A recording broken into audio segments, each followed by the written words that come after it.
Okay, greetings, brothers and sisters. This may be a little shorter video than normal. I'm not sure how it'll go. Got a bunch of things to get to, so I'll do whatever I can. I have a lot of outdoor work today. But anyways, this is John J. Fetterman. And I got so many comments about this Bile thing.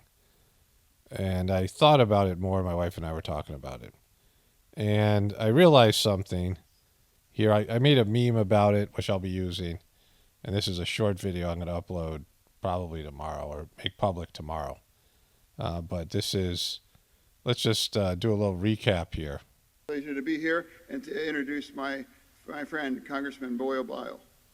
Well, thank you. I'm Congressman Brendan Boyle. My friend, Congressman Bile. I'm Congressman Brendan Boyle. Congressman Bile. Congressman Brendan Boyle. It's a pleasure to be here. Okay. And so I thought about this. Let's go back to the original footage here. So this is Joe Biden. And he says this here. I'm looking forward to hearing more from the folks on the ground in a moment. And now I'm going to turn it over to the governor, who is doing one hell of a job. He gets tired of my calls, I think, but he's doing a hell of a job. Thank you. Gov? Thank you. There you are. There you are. I didn't know where he was, right? So he introduces the governor. He does a crappy job. This guy's defensive. He's in his defensive thing with his shorts. Thank you very much.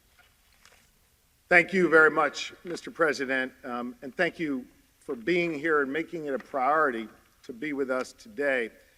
I've remarked many times that this is an all-hands.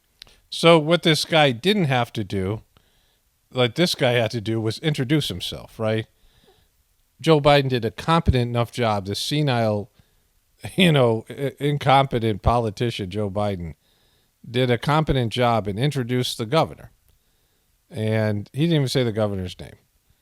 Maybe he did earlier, I don't know. But from where we saw it, he didn't.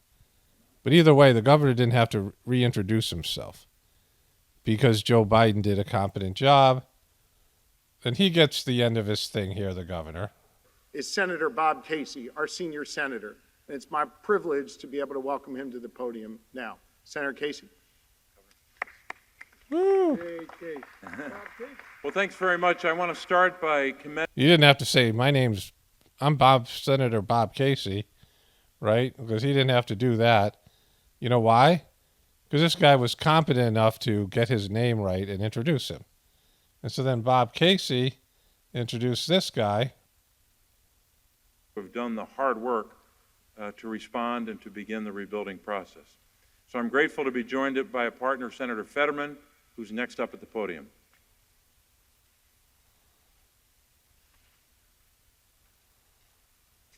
Mr. President, a little over a year ago, the president and I were standing right next to each other. There you were. Yeah, you were. And I bet he's more than happy. Like what is he thinking? Like again. So he didn't have to introduce himself, right? Because this guy did a competent job. And then we have Senator Brendan Boyle, or Congressman Brendan Boyle. Bile, I'm sorry. Be able to meet and tackle this challenge. We're going to prove them wrong again by rebuilding, as Josh said, this road faster than any other similar collapse that we've seen in the country. He's going to prove them wrong again. That is the way we get people believing back in their government again. And with that... Because we don't believe in the government. This guy right here and this guy. We don't believe in this guy because he's senile. This guy, I don't know what's going on with him. So we got to prove it through this five-way thing. It is my honor to bring up the mayor of this great city of Philadelphia, Jim Kenney. Thank you, Congressman. I've been in public office. So no one else had to reintroduce himself. No one else had to say, hey, my name is Brendan Boyle, not Bile, because I don't know what's up with that Gru, Lurch, George the Animal, Steel, M&F over there. But my name certainly isn't Bile because no one's name is Bile. And to introduce my friend, Congressman Bile. Well, thank you. I'm Congressman Brendan Boyle. My friend, Congressman Bile. I'm Congressman Brendan Boyle. Congressman Boyle Bile. Congressman Brendan Boyle. It's a pleasure to be here and to introduce. So that's that, right? So that happened. Okay, so the media is actually kind of doing its job a little bit here. Karine Jean-Pierre, apparently a French girl, is now the White House press secretary, replacing Psaki. But she gets rolled up here. And then secondly, the president invited his son Hunter to the state dinner last night. I'm wondering if you could take us into the thinking and the decision-making of why the president decided to invite his son. I'm just not going to get into family discussion, personal family discussion. As you know, Hunter is his son. I'm just not going to get into it. He's not going to get into it. There's criminal charges, but it's a family thing. If Hunter Biden wasn't the president's son, would he have invited someone who had just reached a plea agreement with federal prosecutors Well, 2 days earlier? a couple of things. Again, that's his son. He's a family member. It is not uncommon for family members to attend events at the White House. You could look at past presidents. What about crackheads? Like, what crackheads? What if they're a crackhead? You have, so that is not uncommon. As it relates to anything related to Hunter, I'm just not going to respond to it from here. Exactly, because who wants to talk about Hunter anyway? Can I follow up on that? Okay. No, I just called in somebody. Go ahead. Call on somebody else. You're done. You're done. So Kirby wouldn't answer James's question, though. Are you going to answer the question? It's not an unreasonable question to ask whether the President of the United States was involved, as this message seems to suggest, in some sort of a coercive conversation for business dealings by his son. Is that something, if he wasn't, then maybe you should tell us. So here's the thing, and I appreciate the question. I believe my colleague at the White House Counsel has answered this question already. No, they haven't, because, the issue here is there is a tape now or exchange of whatever it is, emails or messages, where Hunter Biden is with Joe Biden, and he's threatening the Chinese to pay up, and he's referencing his dad as, somehow this dad's going to, the company it's going to be bad for them. And so they owe him some crack money. He needs someone to pay for his crack habit, and they're not paying up, so he's threatening them. I could read the text. I'm not going to do it here.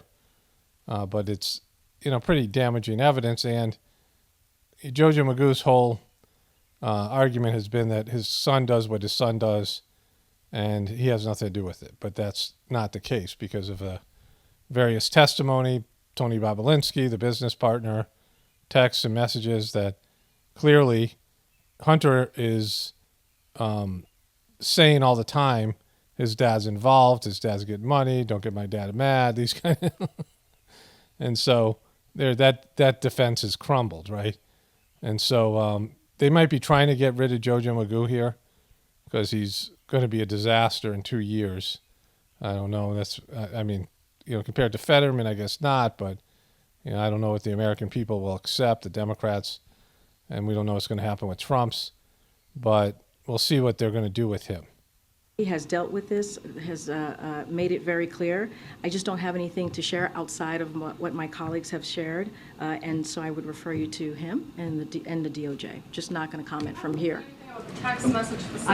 What I can tell you is I know that my colleague has dealt with this. He addressed this at the White House Counsel. I just don't have anything else to share. Okay, can you say what he said? I just answered the question. I just answered the question. Yes or no, was the president involved in the shakedown attempt? Stephen, I just answered the question. It's not up to you how I answer the question. I just answered the question by telling you my colleagues at the White House Counsel has dealt with this, and I would refer you to them. Go ahead. Karine, can you just remind us what your colleague said from the White House Counsel so we have it from you at the podium? I would refer you to them, and they will share their statement with all of you. My question is about your statements from that podium. You stated that the president stands by his comment from the 2020 campaign that he never once discussed his son's overseas business dealings with his son. And you stood at that podium and you reaffirmed that. Do you stand by your reaffirmation? What I will say is nothing has changed. Nothing has changed. Well, there's a tape out there that changes everything, but clearly he was aware of his son's business dealings because they were in the same room. There was a discussion there, and so he was selling access, like everybody knows it. What Hunter Biden did is being accused of is worse than Watergate, much worse. And it's worse than anything that they're accusing Trump of. Trump might have done things that are worse that they're not accusing him of. You never know what's like, again, this is just a show, but in terms of, criminal behavior and a bigger scandal, selling access to a vice president and then a president to foreign companies is, it's monumental. Like, that means the president is now compromised by foreign companies, foreign countries, right? He's been bought by these, again, it's one thing to get money from them in terms of lobbyists. It's another thing to have these backhand deals, especially when your kid's a drug addict, right? When your kid's using the money to support his drug habit. This is a huge story. Like, it's the biggest presidential scandal that's ever been, because of the crack, his son being a crackhead and the drama that's involved, right? Like you could do multiple documentaries like they do now on Watergate on Hunter Biden's life, right? Getting kicked out of that sex club, right?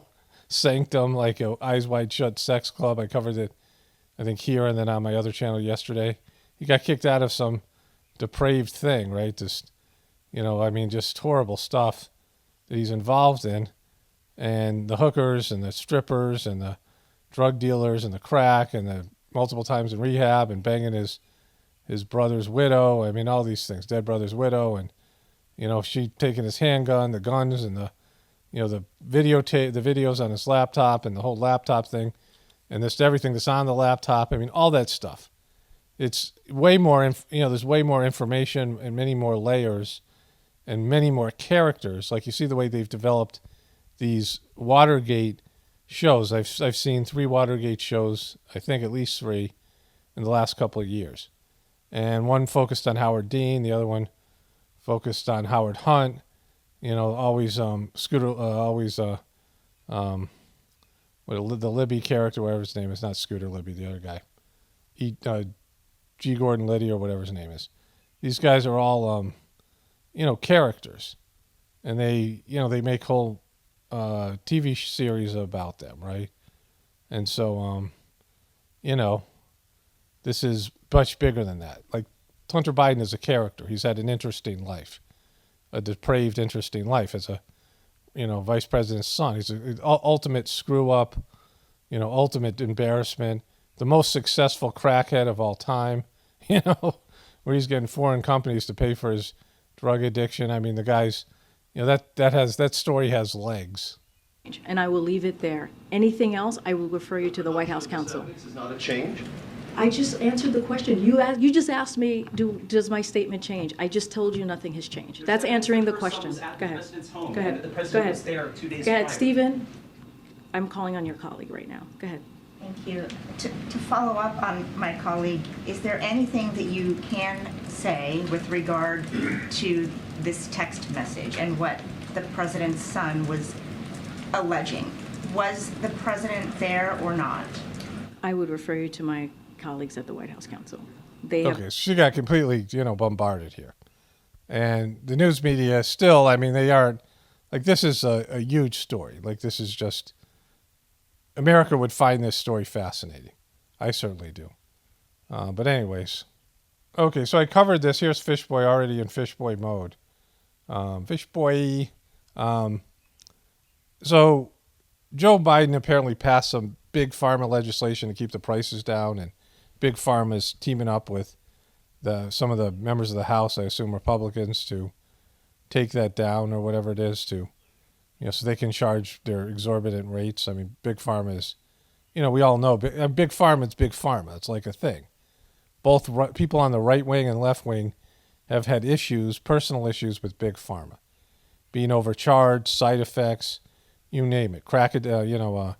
OxyContin addiction. Apparently, Purdue, who produced OxyContin, has come out with some new opioid that's supposed to be not addictive, but it's 3 times as powerful as OxyContin. And now, of course, with fentanyl. There's lots of people have had an issue with big pharma and the whole allopathic medical system, right? And in the fact they're always attacking it, especially now with Kennedy coming in, and now both Biden and Trump are trying to use this as a political issue. And here's Fishboy. Crooked Joe Biden likes to pretend he stands up to Big Pharma, but in fact, I was the only president in modern times who rushed out Operation Warp Speed and effed everybody over. And let's play I got the memes. Let's play the memes here. Let's not forget about what he did. very long. We've instituted it before. 2 additional companies, AstraZeneca and Johnson & Johnson. As you know, the Johnson & Johnson's a one-dose, one-shot vaccine, so we're going to see how that works. That would be very helpful if that all came out, and I think it probably will. Also, they're showing tremendous promise, all of them, tremendous promise. We're very hopeful that the FDA will authorize the Pfizer vaccine within days. We've got to get it moving. And Moderna vaccine almost immediately thereafter. Large numbers of tests and samples have been done, so hopefully that'll go very quickly. If authorized, tens of millions of vaccine doses will be available this month, and we'll get it distributed very quickly. We'll have that all set, and hundreds of millions more will quickly follow. Every American who wants the vaccine will be able to get the vaccine, and we think by spring we're going to be in a position that nobody would have believed possible just a few months ago. You know, amazing, really amazing. They say it's somewhat of a miracle, and I think that's true. The plan we put forward prioritizes the elderly and patients with underlying conditions, as well as healthcare workers and first responders. Greatest achievements was getting the vaccine done in 9 months instead of 5.5 to 12 years. But the problem is, you know, we saved tens of millions of lives all over the world, but I can't talk about it because our base, our beautiful base of which some of you are there, you get angry when we mention the word vaccine. Don't get angry. You did everything you could to get this vaccine out. I know where you stand on the vaccine. It was one of the greatest achievements. We did it in less than 9 months. To be able to do that. Yeah, but now it's taken a twist, right? And then people don't want it, and it probably even affects the others because, you know, there's a big situation with a lot of people don't want to take the vaccine. Well, this played right into their hands. And they want me to do public service messages and everything about everybody taking the vaccine. And look, I guess in a certain way, I'm the father of the vaccine because I was the one that pushed it. You know, to get it done in less than 9 months was a miracle. Fauci said it would take 3 to 5 years. He thought it was something that just wouldn't be that effective because it would take so long to get. I pushed the FDA like they have never been pushed before. I wouldn't exactly say they're in love with me. They have never, this is a very bureaucratic organization. I push them like they've never been pushed before, and that's why we have it. The vaccine is one of the greatest achievements of mankind. We would have had in 1917, remember the Spanish flu, killed perhaps 100 million people. Can you imagine if you had to go through what all of the countries of the world who are now getting the vaccine or soon will be getting it from various companies, but can you imagine if all of those countries had to go through what they've been going through over the last year? You'd lose hundreds of millions of people. Let the teachers get the vaccine. They should get the vaccine. I hope they do. Again, it's something I'm very proud of. I think if we didn't come up during the Trump administration with a vaccine, you could have 100. And look, I guess in a certain way, I'm the father of the vaccine because I was the one that pushed it. You know, to get it done in less than 9 months was a miracle. With Operation Warp Speed, Fishboy. Look at that Fishboy having an effort right there. That's Fishboy. The beady eyes and the you know, I mean, he's like a, yeah. I took on Big Pharma, and I took it head on. You took it right in the boop. Canceled my tough on pharma policies the moment he had a chance. As president, See, now he's saying he's against Big Pharma, but he was, you know, look at all he said about Operation Warp Speed. That's Big Pharma there, right? Signed a historic executive order declaring that the United States government would pay the same price for pharmaceuticals as other foreign countries, and no more. We didn't want to pay any more. Can you imagine that? How simple would that be? Totally simple. You're such a big, you stand up to Big Pharma just like you did when it was COVID time, right? And so, you know, he's a tool, right? And then he's also pandering to the Cubies here. When I return to the White House, I will do everything I can to challenge the Impoundment Control Act in court and, if necessary, get Congress to overturn it. We will overturn it. I will then use the president's long-recognized impoundment power to squeeze the bloated federal bureaucracy for massive savings. This is what he's going to do. He's going to do all these things. Like, he's now running, he's like more running to the far right. And look, it was just fish boy everywhere. And the QB stuff. But he had his chance to do this when he was in office, right? And we know about his promises, like he doesn't keep them. You know, we know he's not loyal because he's turned on everybody in his life at one time or another. He's thrown everybody on the bus, under the bus and on the bus and, into the water and, where he eats them with his fish boy lips. will be in the form of tax reductions for you. This will help quickly to stop inflation and slash the deficit. To prepare for this eventuality, on day one, I will order every federal agency to begin identifying large chunks of their budgets that can be saved through efficiencies and waste reduction. It was the bailouts, right? It's the bailouts, fish boy. It's the bailouts that were the problem. He had bailouts and Joe Biden had bailouts. Like, you can slash all the federal, the federal government you want, and it's not going to change the bailouts, which is going to add up to $12 trillion. The budget isn't, the main budget is military spending, which isn't going to change. And now with everything that's going on, World War III upon us. And so the things that he's going to cut are going to hurt whatever it is, right? Whatever group of people that benefits from those, he's not going to do it anyway, but like he's talking about it. It's the bailouts that they gave post-COVID and shutting down the economy and the massive looting of the country that both him and Biden did. Biden's doing it more now, and Trump's going to continue because he's going to take care of his boys and his crew. And, there's not going to be much left after that, right? Using impoundment. Of course, this will not include national defense, and unlike Ron DeSantis... Of course, you can't cut the defense budget, which is, over half the budget. And it's military bloated. I mean, it's all these things.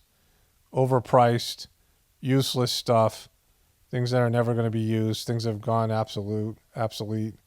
I mean, we know about the military-industrial complex. So he's going to cut everything but the one thing that we spend too much money on, right? I mean, it's not, the war is going to happen one way or another. Sanctimonious, who doesn't really know what's happening. I will not lay a finger on Medicare or Social Security. He wants to... There's no money for that. Like I showed you the budget before. I'm not going to do that here, but unaccounted for debts, which is Social Security, Medicaid, and other things, it's like $185 trillion. There's not enough money. There's not enough tax revenue to keep that going. There's not enough people. The baby boomers are coming up. There just isn't. There's no way. Social Security and Medicaid are done. They're unfunded. They're unfunded liabilities, and there's no money for them. You can't cut the budget. I mean, no matter what, you could cut the whole budget and still not. You take just erase everything in the federal government, and you still wouldn't have enough money. You take that money that even the military, whatever it is, $4 trillion a year budget or whatever it is, and put that into Medicaid and Social Security, it wouldn't be enough, right? It's run out. The money's gone. Destroy Social Security and basically obliterate Medicare. These are benefits for our seniors. We are not going to touch it. There are many other things we can do. We're not going to let Ron DeSantis do anything to hurt. Sanctimonious. It's either Ron DeSantis or Ron DeSanctimonious. It's not Ron DeSanctis. You butchered your own nickname. Medicare or Social Security. On the contrary, some of the funds we save through impoundment from other parts of the government can be used to strengthen Medicare and Social Security. Fish boy. For years to come, reasserting the president's historic... He's very annoying cadence. He's just not a good public speaker. He's not good at these statement things. Christie gets booed for... he's at the Faith and Freedom Coalition. And any of the things that he's done. And that is not leadership, everybody. That is That's not why you're running. Why? Well, so why'd you run last time? Right? You ran the first time when Trump was the nominee. Why'd you run that time? Because you wanted to be president, right? You're not running because Trump didn't get it done and isn't taking responsibility, you liar. You're running because you want to be president or you want to up your brand because there's no way you're going to become president. Failure of leadership. And you can boo all you want. Boo. But here's the thing. Here's the thing, they're so thin-skinned. They're as thin-skinned as Trump is about criticism. Okay, let me get to I got some comments, and then I'll get back to this other stuff here. Okay, so there are a number of comments that were critical of Chris Christie. I believe his story because it's totally in line with what Trump has done in the past. One of my viewers said this. I talked about how I went to this barber in near Las Vegas who said that Trump's, whatever he's got, Trump Tower in Las Vegas, Trump doesn't pay his people, right? He doesn't pay his vendors, and he negotiates, he withholds payments, and everyone hates him. And these are, smaller people. These are, average people who are dependent on this billionaire to pay his bills so they can feed their families, and, they go into debt and these things. And this person said, Paul, I heard the same kind of stories in the 90s. I lived in Connecticut and heard from a worker decades ago, Trump brought a ton of Bob's furniture on credit, and then he went bankrupt knowing that he was when he took out the credit. All workers were told no credit for him. And so at the store. And so think about the 2 times Trump went bankrupt. He didn't pay people. That's what bankrupt is, right? You can't pay your liabilities. Trump has gone bankrupt twice and screwed all the people he owed. And it's just like him, because he's a scumbag, to go out and buy a bunch of stuff knowing he's going to go bankrupt and then default on it, right? That's Trump. That's who Trump is. And you can't debate that. You can't, say that didn't happen, because it did. He went bankrupt twice. And it was lots of money that he owed, right? All of his, all these, what happens when you go bankrupt, you don't pay your bills. He didn't pay his bills twice. Going bankrupt once, but twice. And, he took out lots of loans and overextended himself and failed on projects and then didn't pay up. And that's Trump. Trump isn't responsible. And attack the people. He has better lawyers. He has better, lots of people just got screwed. Lots of people lost money. When you're dealing with a billionaire, you're like, oh, I got to deal with Donald Trump, and you're all excited. Then you realize he's going to screw you over. He doesn't, care that he's depriving you and your family of your income and money and things like this. And, so Christie's story makes sense, where he said that Trump gave him COVID. Trump asked him not to say that Trump gave him COVID. And then Trump told everyone Christie gave him COVID. Despite Christie and is totally unlikable and whatever he is, I completely believe that story, right? And so a number of people were saying they don't believe Chris Christie, and somebody wrote this here. I wonder if Chris Christie and Hunter Biden ever smoked crack together. That's easy to dismiss. If you're going to dismiss everything that Chris Christie said, then you have to dismiss everything Trump said, because they're both lying. Neither one of them's likable or redeemable or leadership qualities or any of these things. Certainly the Bidens aren't. Name somebody who's a good leader out there. You could say Kennedy at least is talking about the boop. He's an anti-boop, or that's my special boop for the Voldemort from my other channel. But then this person wrote this. Wow, you're a Trump hater, all in caps. I'm out. 5 exclamation points.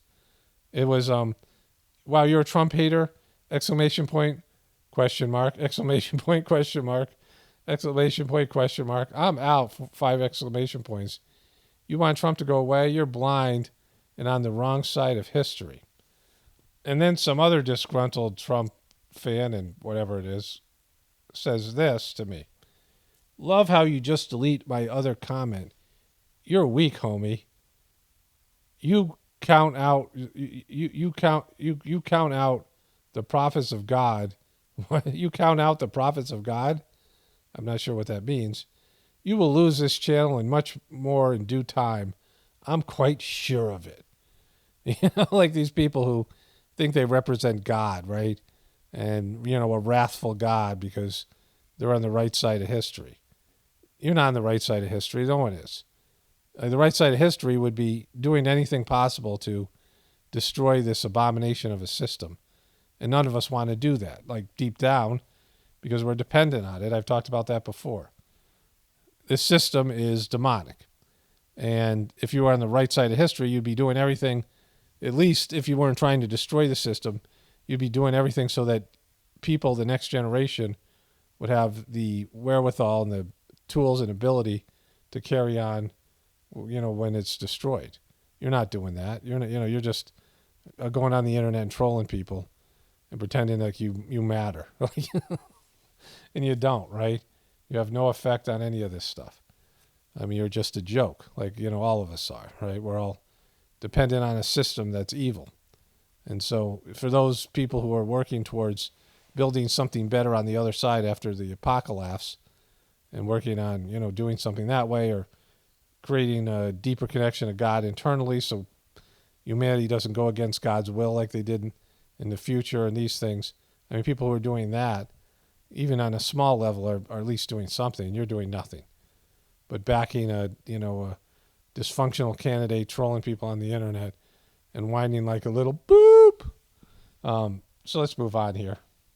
I just want to add one more thing, too. I had to go out and do some work and have lunch and things, and I had some more thoughts.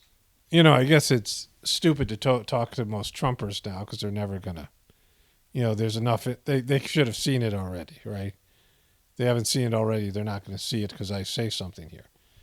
But in terms of the way Trump treats people, right? So if you were one of those people who had a business that Trump owed money and then he went bankrupt or he stiffed you or whatever it was, and your family suffered or you knew somebody, was personal to you in some way, you were connected to somebody who got screwed by Trump, you realize he's selfish. And all these people around him he's burned. Christie is one of them. He was close friends with Christie, who's, his own, he's a POS of his own type. But, this is how Trump's relationships always end with Trump. People no longer serve him. Trump thinks of himself as a little, little Lord Fauntleroy, right? He's some spoiled little, royal wannabe. And he thinks people are just there for his, amusement. And if they displease him, they criticize him, or they're no longer necessary, he just, throws them under the bus and moves on to other people, right? He's a horrible human being, and it's showing now. Again, we didn't know what a Trump presidency was going to look like in 2016. We didn't know how it was going to play out, but it wasn't a great, he did poorly, and he went out horribly with the Operation Warp Speed and all these other things, right? And what he left behind and the way he went out hurt everybody in the truth community, which he used. He used members of the truth community, he used Alex Jones, who's a shill in his own right, and Steve Bannon, the way that he ended up having relationships with all these people. And, it only goes one way with Trump. It's you worship him, and even if you do, he might still throw you under the bus. So he's a punk, a horrible person, and whether you see it or not, that's up to you. The other thing is that I did a long, extensive thing, coverage of this girl who ripped the mic out of the dean's hands at a university. Somebody sent me a additional video of her from a different angle, and clearly, she came with an attitude. She did it on purpose. Like she, again, there's another video out there. Some other woman who was there, an African American woman, said there was no racism. And anybody wants to send me that video, that would be good. But apparently, there's other videos from the, because everyone had their cameras out. So there's these other videos, and I couldn't find the additional videos because of whatever. I didn't have time, but I'll look into it tomorrow for my other channel. All right, let's get back to the other stuff here. Okay, so this is Jen Psaki, and this is John Bolton. I just want to cover this briefly. Jen Psaki's been, she has a weekly show, and it sucks, and there's something to make fun of on a weekly basis. But John Bolton, porn stash John Bolton, was a Trumper, Trump loved him, talked about how smart he was, and now Trump hates him. Another one of these guys with a bad breakup with Trump. John Bolton was the worst of the neocon. Wants war with Iran, has wanted war with Iran. He was, big into regime change, one of these big warmongers. Trump brought him onto his presidency for a little bit, like a bonehead, like Trump does. And of course, they clash because they both have, narcissistic personality disorder, right? But the Democrats and the liberals never liked this guy, and they never covered him. But now that he hates Trump, they're giving him some love here. Joining me now is another member of the Trump administration who's speaking out against his former boss, former National Security Advisor, Ambassador John Bolton. I wanted to start. The New York Times has been reporting that former President Trump was obsessed with these classified documents, and aides described these documents as his beautiful mind materials. Is that consistent with what you saw when you were his National Security Advisor? And was there any one particular document that stuck out to you that he was obsessed with? Well, I think he was kind of a collector of things that he thought were of interest to him for some reason or another. Clippings. Okay, so that happened. The question here is how a lot of these documents may have come into his possession. And I think that's something that we should be concerned about. But there are... All right, let's just move on. I'm not in the mood for John Bolton and Jen Psaki. So here's this guy. Let's not forget about this guy. I mean, Fetterman, yeah, he's worse, but Fetterman never said something like this. Fetterman has trouble talking. Jojo has trouble conceptualizing. Well, we're going to win and we're going to help. We have plans to build a railroad from the Pacific all the way across the Indian Ocean. We have plans to build in Angola. Okay, so a few things there, right? One of the largest solar plants. One of the largest solar plants in the world. I can go on, but I'm not. I'm going off script. I'm going to get in trouble. Yeah, you are going to get in trouble because how are you going to build a railway across the Indian Ocean and the Pacific? I mean, he doesn't even know geography. We're going to help. We have plans to build a railroad from the Pacific all the way across the Indian Ocean. Okay, so let's just consult a map, shall we? So here's the Indian Ocean, right? So this is the Indian Ocean here, and this is India, right? The Bay of Bengal, and this is the Pacific. So you're not going to build a railway. Why are you doing that? What do you want to? I mean, you want to build a railway from? I mean, think here. This is the Pacific Ocean here, right? As it relates to America, right? Like this is the biggest ocean in the world, and that's a long railway. That's a long flight. I mean, it's if you've gone across see this difference, the Atlantic to Africa and Europe and things like this, the difference between America and Asia over here, it's a long flight, right? And why are you doing that? And we don't have the money. Joe Biden is obsessed with trains. He's talked about it constantly. He's always talked about infrastructure. He talked about trains. He's big into trains. But that's not possible. You're going to build it under the ocean? Like, it's huge. Like, this is bigger than any land mass. That's like building large rail trains under the ground from America, from one side of America to the other, 4 times. Like it's about at least 2.5, 3 times the distance of America if you flopped America on top of each other.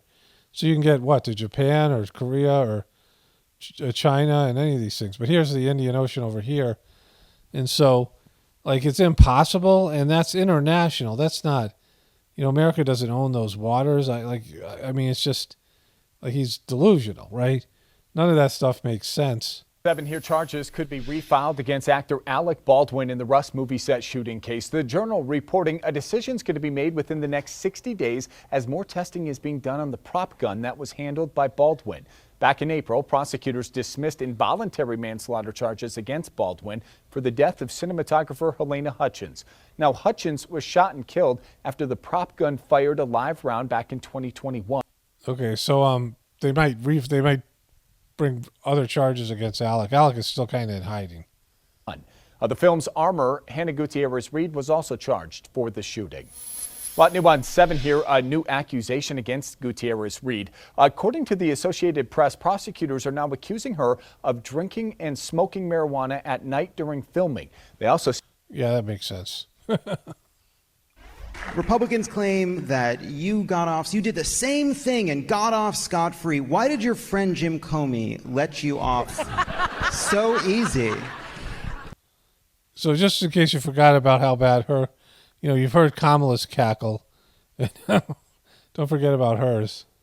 That's a really good question. I can't figure that one out. I do think it's odd, let's just say, to the point of being absurd, how that is their only response. They refuse to read the indictment. They refuse to engage with the facts. There's nothing new about that. And what they refuse to... Who? All Republicans or Trumpers or people who, hate you? Or because those are all very large groups, right?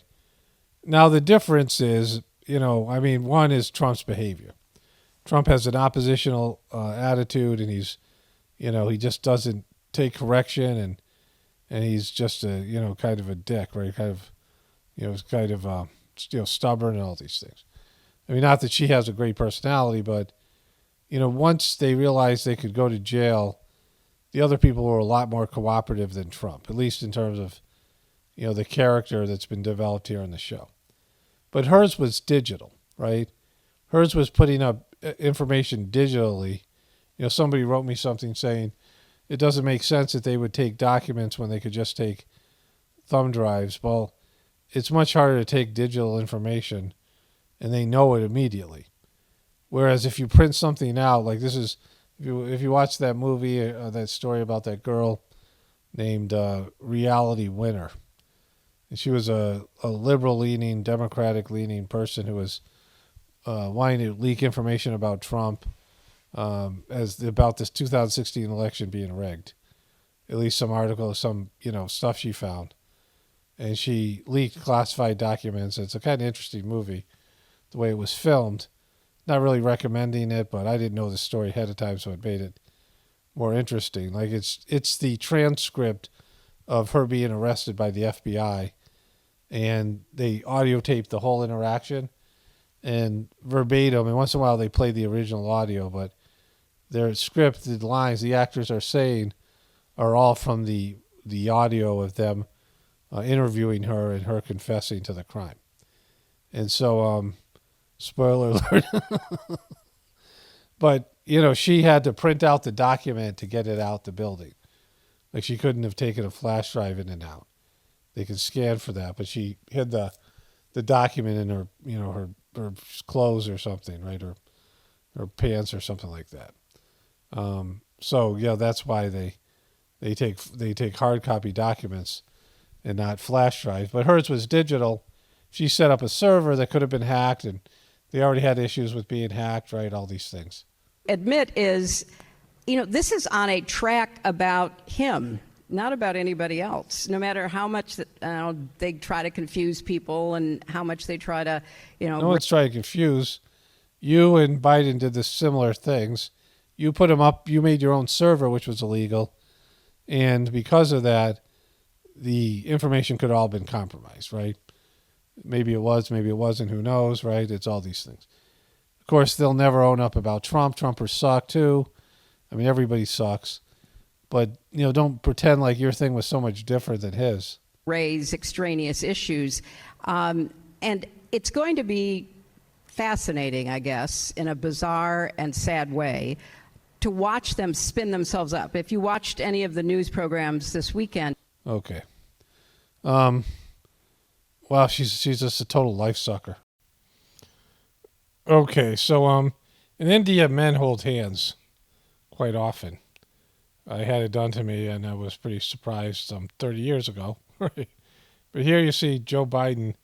He's holding hands with Modi. Jill tries to get in next to him and hold his hand. Look, she's coming in here, and she's going to try to hold his hand. And Biden doesn't let go to Modi. So she grabs her hand there. She tries to spin around and get in there, and then she's like, oh. And she gets on the other side of him, and then they're all holding hands. It's like when Hillary Clinton and Bill Clinton and Chelsea walked out after Bill got caught with Monica Lewinsky. So I'm not getting many comments from Trumpers. I got a few the first couple of videos, and I read the ones today. And so most people are in agreement. I think a lot more people than anybody knows are just over Trump, and Trump is just a complete bummer. And someone wrote me a comment on the other channel saying, they were happy about me going after Trump and Trumpers. The thing about it is, if you're going to vote, you think Trump is somehow a little bit better than Jojo Magoo, or maybe Trump represents your interests or whatever it is, to me that's fine, right? The issue is when you guys think that Trump is somehow a savior, that he's like a messiah and he's there, and the whole QB stuff, and that he's on your side and is a good guy, and he's just not. He's selfish. We see all his relationships, all the data is there. We know how he handled his presidency. He's all about himself. Everything he does is a self-interest. He's as narcissistic as it comes, and even, more than that, right? It's more than just being a narcissist. And all his relationships end the same way. He's been married 3 times, right? The guy is, just a nightmare. And he's not your friend. He's not good to you. He's not good to anybody. He wants to be praised endlessly for, making mistakes, running corporations into the ground, failing. I mean, he's gone bankrupt twice and have 3 divorces, or 3 marriages, 2 divorces, and another marriage that should have ended after his wife found out he was banging a porn star where they were married, right? Amongst other things. But she's kept in there, but she could easily divorce him. I mean, it's, she's probably doing what's best for her financially or some other reason. But Trump is, an absolute disaster.